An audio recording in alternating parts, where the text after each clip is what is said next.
नमस्कार. 8व्या वेतन आयोगाबाबत सध्या सरकारी कर्मचारी आणि पेन्शनधारकांमध्ये उत्सुकता शिगेला पोहोचली आहे.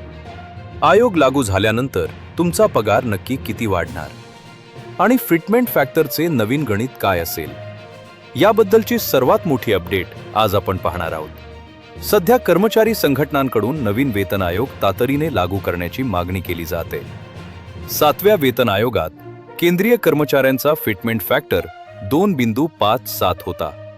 मात्र 8व्या वेतन आयोगात हा फिटमेंट फॅक्टर थेट 3.68 पर्यंत वाढवण्याची आग्रही मागणी आहे. जर सरकारनं ही मागणी मान्य केली तर कर्मचाऱ्यांच्या मूळ वेतनात म्हणजेच बेसिक सॅलरीमध्ये मोठी वाढ पाहायला मिळेल. या नवीन फिटमेंट फॅक्टरच्या सूत्रानुसार कर्मचाऱ्यांचे किमान मूळ वेतन वाढून थेट 69,000 रुपयांपर्यंत पोहोचू शकते.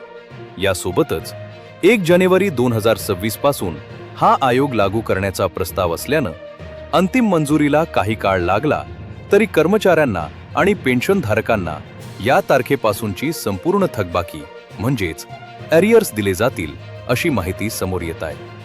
थोडक्यात सांगायचे तर 8व्या वेतन आयोगामुळे कर्मचाऱ्यांच्या आर्थिक स्थितीत मोठा बदल होणार आहे. या संदर्भातील पुढील अधिकृत अपडेट्स आणि शासन निर्णय सर्वात आधी पाहण्यासाठी आपल्या चॅनलला आत्ताच सबस्क्राईब करा. धन्यवाद.